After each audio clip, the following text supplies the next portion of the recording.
Jai Hind everyone. Today I am going to start a subject computer organization and architecture, and topic for today is functional units of digital system and their interconnection. Myself Akhilesh Verma, assistant professor in Department of Computer Science and Engineering, Ajay Kumar Engineering College, Ghaziabad. We are studying this subject as a core fundamental subject of computer, and basically it tells about the organizational part and the architectural part. If you see, fundamentally any established system can be divided into organization and architecture for understanding it very well. So, let us proceed further. There is one simple question, what is computer? So, if you see computer is basically an electronic calculating machine that works in three parts. First it accepts input, then it processes it, and finally produces result as far as the required format.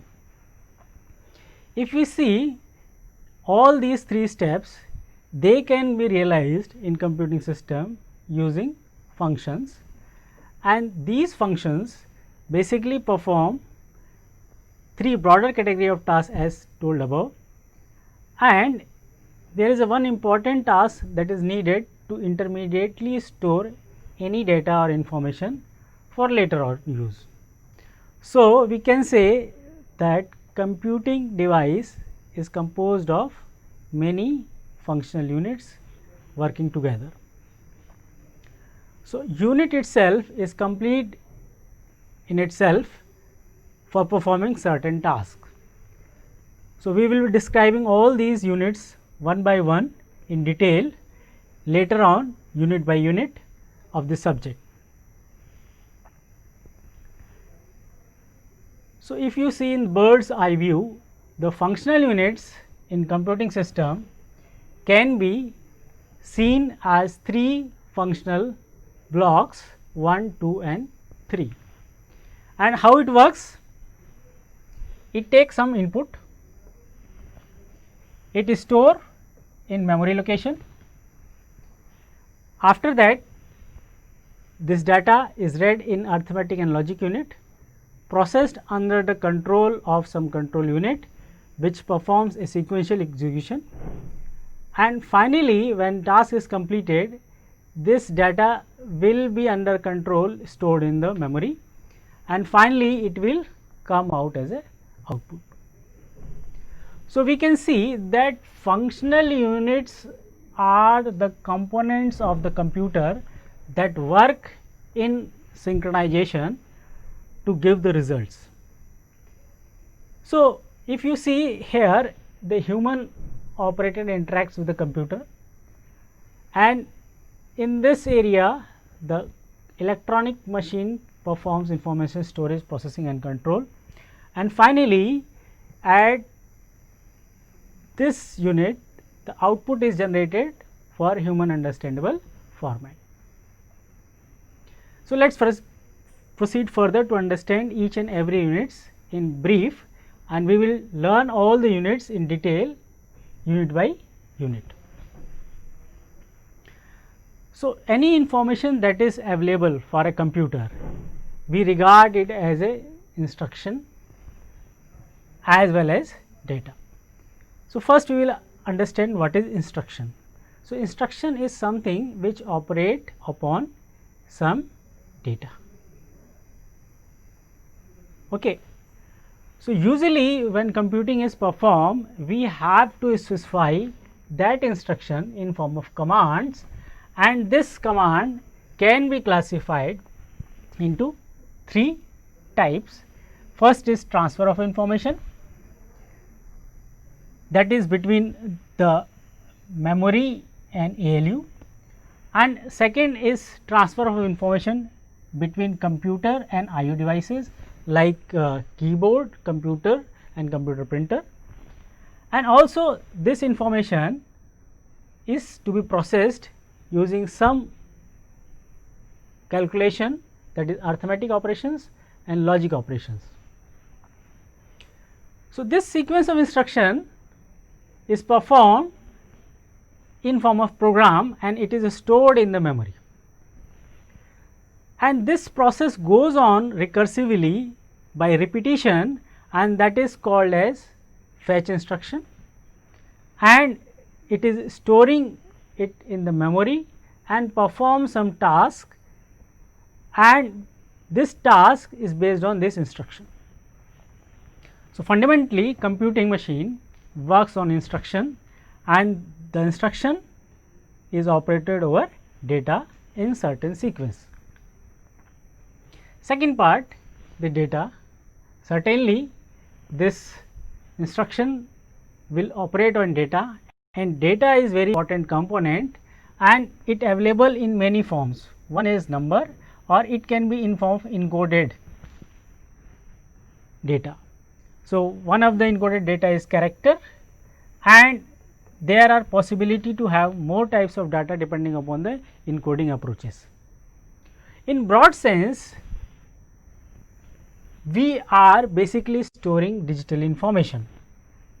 So, when we extend this data, we are basically storing digital information, and it is encoded or put as a raw data in the computer, and the information is represented in binary form, and it is called as bits. So, we can proceed further and understand the subunit, and the next subunit is input unit, and input unit is basically connected to memory directly as well as processor to exchange the data with outside world using some input output device, keyboard or audio input devices. So, real world data is sent to computer world, and this computer world take this data through input unit and put or store in memory, and through memory it can be taken to processor, and processor it can be sent to memory, and some processing is done here, and finally it can be stored in memory. So, in this way input unit is used to send information to processor or memory. Now, if you see memory unit, memory has a purpose to store data so that it can be recalled later on. Okay. And the fundamental unit to store is bits. This bit is stored in form of groups of bits, and that can be fetched at a time, and that is called as word. Okay. Now, we cannot fetch bit one by one, we group it logically so that the time to fetch and store data is reduced. So, that is called as read and write overhead over memory, and it should be optimized. Further, each word is having some address. This address is to recall this word from the memory location for later uses. So, address is another important component associated with the word which is stored in the memory location. Now, if you go further in detail, there are various types of memories, and these memories are purposely designed for various purpose. So, you can see one category of memory is RAM, random access memory, and there is one memory that is called as cache, and also there are some large storage areas like hard disk, and they can be accessed using certain amount of time, and that is regarded as memory access time. So, whenever we want to read data from memory, each order of read write information has to be maintained, and for that purpose memory unit is to be used for optimizing the read access and the write access. So, we will discuss in detail later on when we discuss the memory unit in detail. Over and having more capacity than the RAM and the cache memory. So, purpose of this storage is to store data for insufficiency of memory in the RAM. So, large and bulk data which cannot be stored in cache and main memory, it is stored in the high volume data like magnetic disk drives and optical disk drives. So, access time here will be very slow. So, it is costlier in terms of access time, but its cost in terms of purchase is less. Now, we have stored data in the memory unit. What you will do later on? Certainly, you have to understand it and process it. So, arithmetic and logic unit are two fundamental sub-functional blocks within ALU that performs operation on the data stored in that, and also this processing is not in control with the arithmetic operation unit and logic operation unit. It is governed by another unit, that is control unit. So, ALU work as it is designed, it does not work by own. So, whatever the instruction is given to arithmetic and logic unit using control unit, it will process accordingly. Naturally, the results of operations are stored back in the main memory. So, it does not store data, but kindly note it has certain temporary storage, okay, that we will learn in more detail, and that temporary storage is called as registers, and these registers are used for some intermediate calculation when arithmetic and logic operation has to be performed. So, this register is meant for temporary storage, since arithmetic and logic unit does not have any storage capacity that can store data in bulk. So, every data after execution get erased in next instruction. So, we have to permanently store the data back to main memory. Now, we have processed the data. So, certainly it has to be sent to the real world, and the real world is connected to output unit, and output unit can take data from memory and the processor directly. So, the purpose of output data is to have some graphics display, as you can see in this screen. So, after certain processing, you can see the display of this task is to mark this symbol, and it is finally getting as output in form of display unit in this screen. So, output unit takes data from memory and the processor that has been processed and displayed here, and also speakers are some output devices that can be used for sending output data. Now, who is controlling all these? Certainly, some unit is there, and that unit is called as control unit, and the name says that it has all the power to control every other units, even though it is a subunit of a computer. So, we already know that these are the steps that are done, but these steps and ordering of these steps is controlled by some unit, and that unit is called as control unit. So, we have a question, how the computer knows what to do, and there might be another question, when to do. So, when we talk about what to do and when to do, this instruction has certain coded information, and that coded information is understood by this control unit. So, we have two questions, what and when. These are decided by the control unit. Another important thing, what and when has to be articulated at right time, and the control unit has one input that is called as time, and this time is given through clock. So, if you go in more detail later on for the control unit, we will understand this how this control unit works. Now, if you see, there is a bus which is a set of wires, and over that wire these units are connected.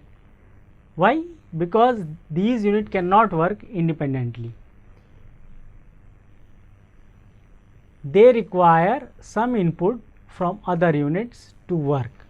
So, they are dependent on other units. Okay. So, this dependency is resolved using bus. So, you can call this bus as a functional unit that interconnects all the subunits to be used together in synchronization, so that we can have the utilization of all the subunits together. So, bus is basically a set of parallel wires which are having some word length. So, here particularly this can be a bus of 8 wires, okay, 1, 2, 3, 4, 5, 6, 7 and 8. So, 8 wires are there, and it will send data on these 8 wire in form of 0, 1, 1, 0, 0, 1, 0, 1 and so on. So, in this way any data of 8 bit can travel from input to memory, then memory to processor, then processor to memory, then memory to output device and so on. So, how these units are connected? It is connected using bus, and bus is a fundamental block to connect all this together. Now, if you see, there is one important issue with the bus. Since bus is having limited size, okay. So, as we have seen right now, the size is 1, 2, 3, 4, 5, 6, 7 and 8. So, this size of bus can transfer at a time. So, at a time, one at a time means data can be transferred one at a time. So, this bus will be busy at certain interval if other pair of units communicate with each other. Like, say for example, this bus is connected with IO device, okay, and some IO operation is taking place between main memory and IO. So, certainly these 8 wires are busy at that time. So, it is not possible to communicate data between main memory and the processor. So, there is a problem. What is the problem? Problem is very simple. Processor has to wait. Processor is not doing any task. So, we introduce one memory that is called as cache memory, and the purpose of this cache memory is to store some data in temporary form, not in processor. It is other than processor, but it is a part of processor. So, what will happen? Certain amount of data I require, say for example 2 KB kilobytes, and I will read it one at a time and move it, and I will store this 2 KB data here. Now, processor has sufficient amount of data available here, which it can use to process without using bus. So, cache plays a very important role in computer organization to optimize the performance of computing, because if data is not there, computing will not be done. So, cache act as a storage intermediate for processor to use later on. Jai Hind everyone. Today we are going to start new topic, bus architecture, types of buses and bus arbitration. This is the extension to the first part of lecture that we have studied, and we have ended up with a concept of bus and told you about the purpose of bus.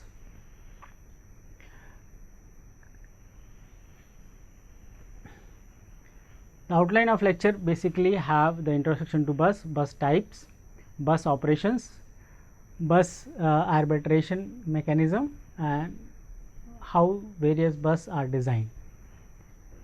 So, if we see, our focus is to understand how bus works, and bus is a fundamental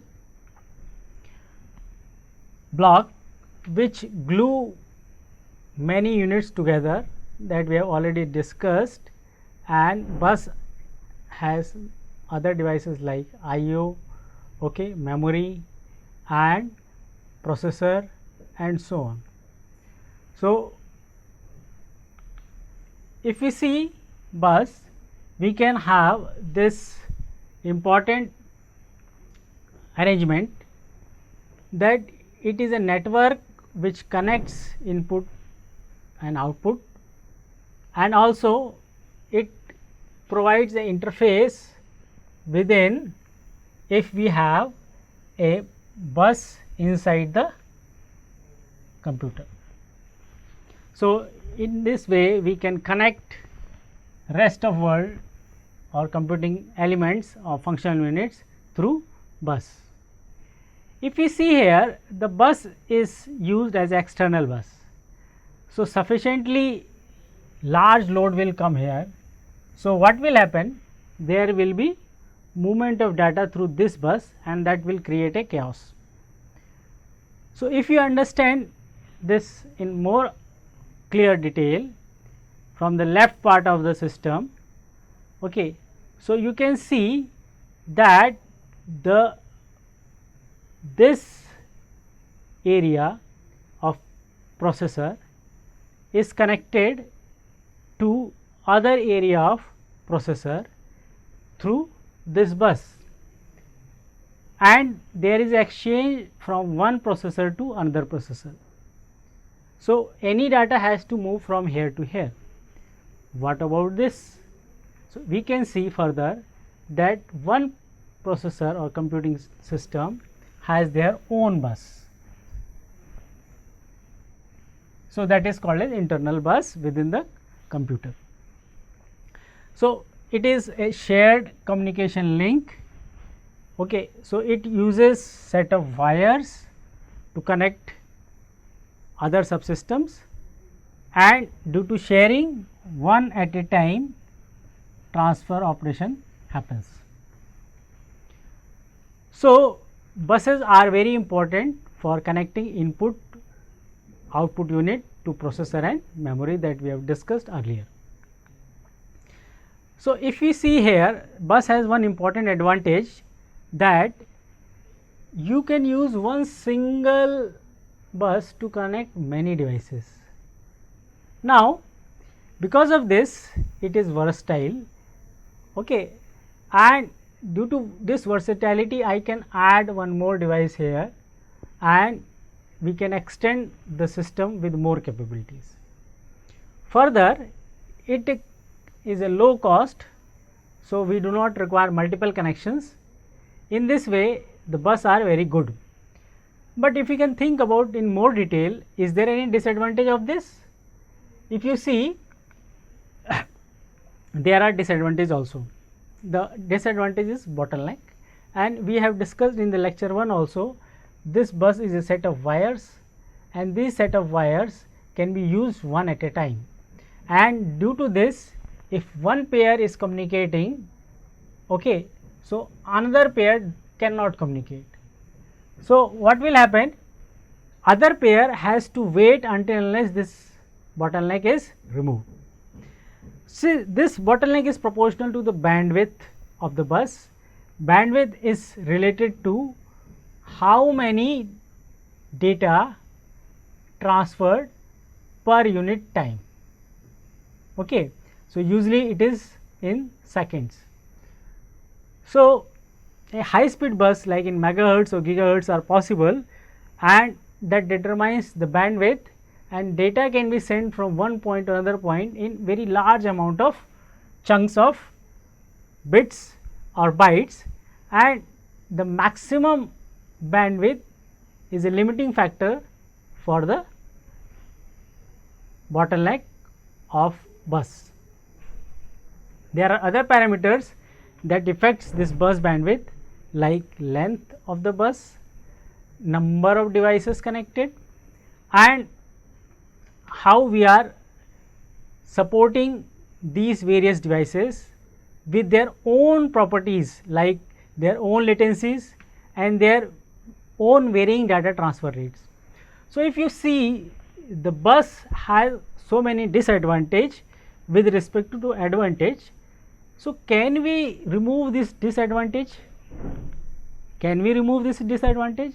So, that is the purpose of this subject, understanding buses. Okay. So, we have a bottleneck, one problem, we have a limited bandwidth, another problem, we have a limited size of length of the bus, we have only limited set of devices that can be connected, and further each device have their own latencies and data transfer rates. How to handle it? So, we have to organize our bus. Okay. So, what is the basic organization? Very simple. What is that? It says that we have to break bus into two parts, control bus and data bus. Okay. So, control bus and data bus is simple organization for buses. That is, we can break our bus into two parts, control lines and data lines. So, what is happening? We have distributed the load. Control signal is traveling in the control line and data signal is traveling on the data line. Clear? Now, we can further have division of data into two parts, pure data and the address data. Okay. And also this data line can send complex commands or they are instructions as such. So, they are all called as data. So, if you can see, we have one organization that I have separated control part with the data part. So, I have two separate lines, and by two separate lines we have a general organization of bus which can be optimized and which removes the disadvantage that we have. So, two different bandwidth is there, and certainly before any control signal is sent, computer will not work. So, it is better to have a control signal or lines to be separated. Now, if we go more in detail, if you see, there is bus transaction. Okay. So, sending the address and receiving or sending the data. So, if you see what is organization of bus, organization of bus is to design it in a such a way that individual task that is to be performed using bus is divided into different set of buses. So, we can have two broader classification, control and data, then data can be classified into data and address, and we can have further division, complex commands also, and based on the transaction we are sending address or receiving or sending data. So, we can have receiving line separate, we have sending line separate.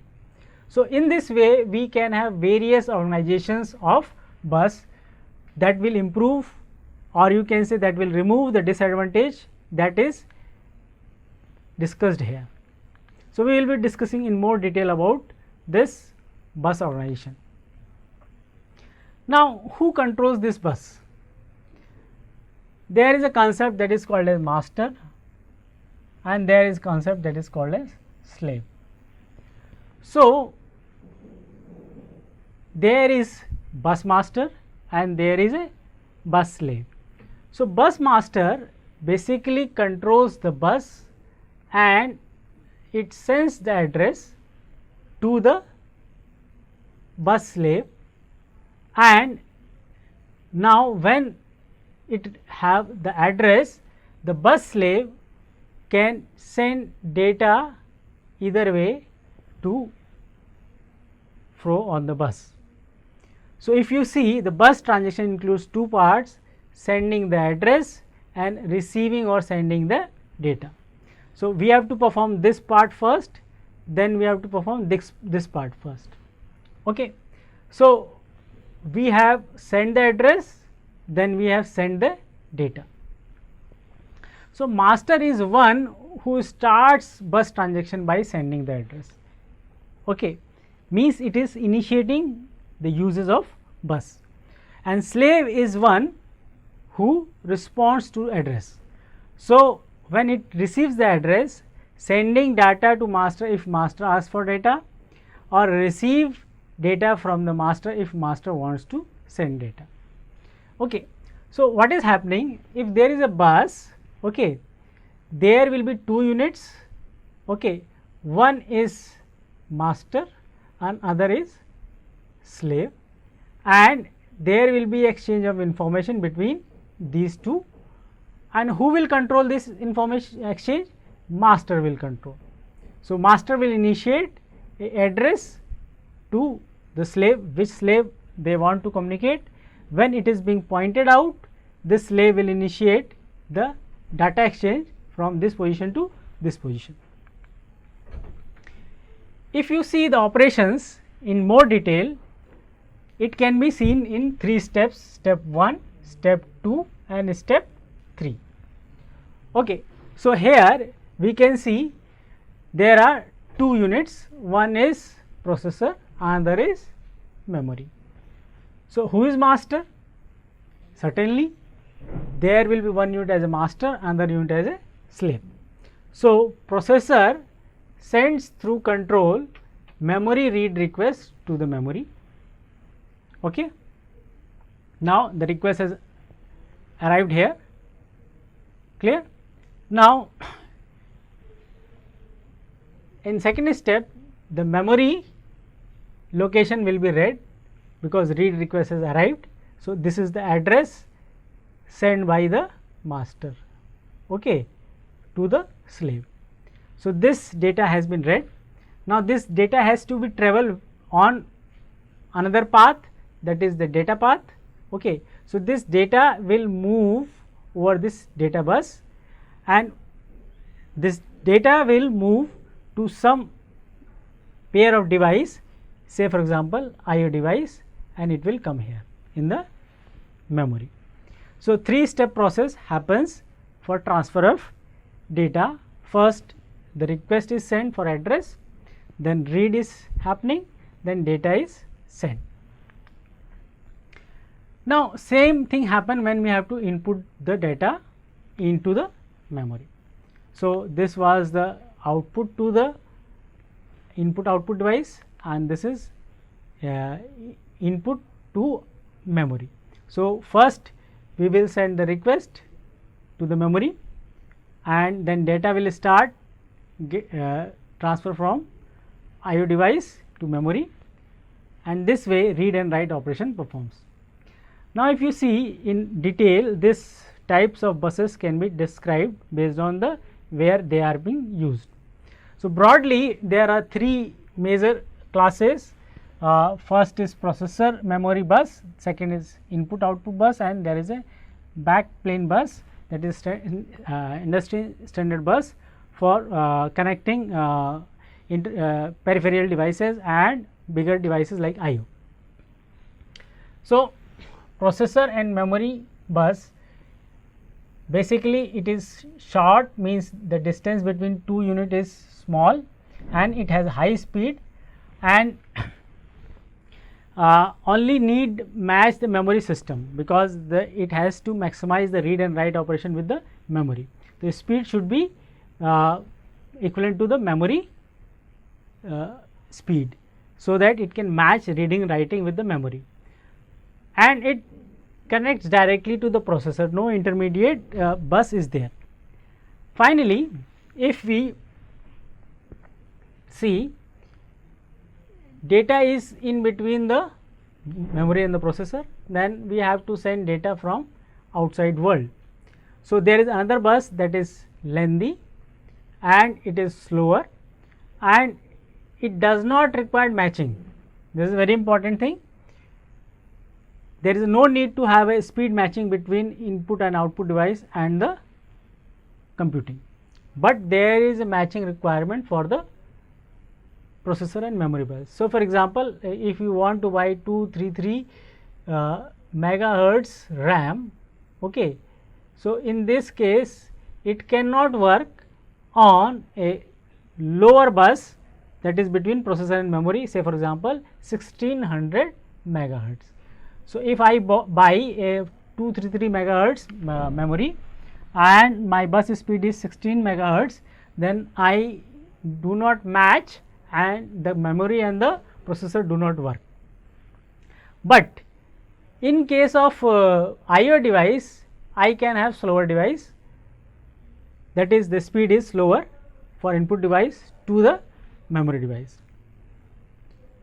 So, in this way we can connect various devices all together. So, finally, there is a backplane, processor, memory and IO devices are connected on a some backplane memory bus. This is industry standard. So, basically it happens in a motherboard. Okay. So, you have heard about a concept that is called as north bridge and south bridge. So, there is a bigger size buses that connects peripheral devices and other parts of the units. So, computer with one system, that is backplane bus system, that is conceptualized earlier. So, processor and memory are the two main units and rest are the IO devices that are connected.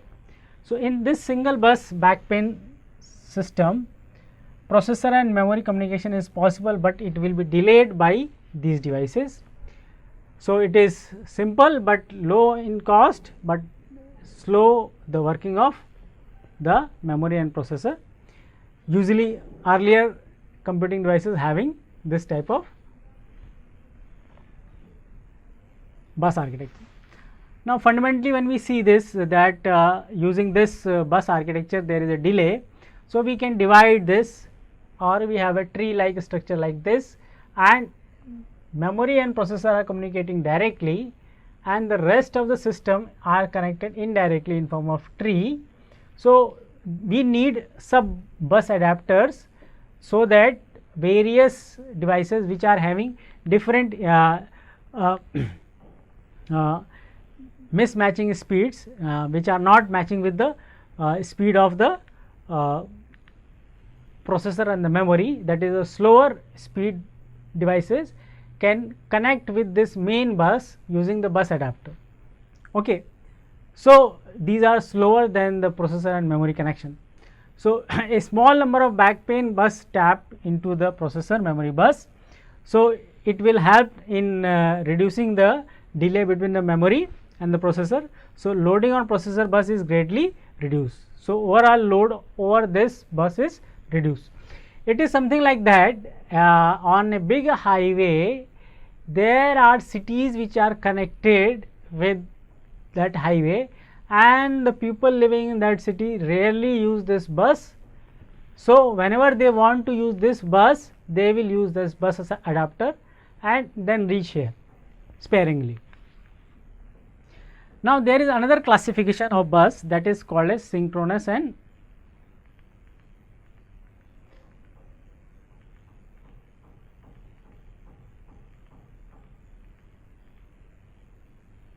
asynchronous bus. What is the purpose of synchronous and asynchronous bus? Sync means it is matching with some time sequence, async means it does not match with the time sequence. So, when a synchronous bus is used, basically they have a common clock, and when asynchronous is used, there is no common clock. So, synchronous system have one common clock to all devices, and in asynchronous we do not require any clock, common clock is not required, and it will work by some protocol that we will learn in later on, that is called the handshaking protocol. So, if you see the synchronous bus based on clock, it will work with certain protocol of communication relative to clock, means everything will be governed under the control of clock. So, since it is clock driven, we require very little logic and it will run fast. So, when we have a synchronous bus, it will be always fast, but there is a disadvantage here. So, every bus or every device cannot have same clock rate if they are far. Until unless they are near, they cannot have clock which is same clock. So, due to this clock skew, we cannot connect more devices, and that is why it no longer become fast, especially when some devices are connected away. For example, if I want to connect a Wi-Fi adapter with a long USB cable, so certainly this clock will be delayed. Even though clock is available, reaching the clock in a long USB cable will be delayed, and there plays a asynchronous bus. So, USB is asynchronous bus interface where there is no need of clock. So, there is possibility to connect any type of devices, wide range of devices, and basic purpose here is to overcome this clock skew problem. So, how it works? It works based on the handshaking protocol. So, handshaking protocol is something like that, two people agree on certain terms and exchange data together. Okay. Now, how handshaking works? If you can see here, we can have read request signal, okay, and starting at point 1 and point 2, we send a data address over the data bus. Since address and data bus are same, so data travels in form of address between 1 and 2 point. Meanwhile, I have sent a request for read, and if I get a acknowledge from the device, yes, you can read. So, I got a signal at this position that yeah, you can send it, and if you can send it, after that acknowledgement signal has been received, I will send data on this data bus, and when data is ready, data is sent, and finally at unit 5, 6 and 7, the acknowledge is given reverse that yeah, I have received the data.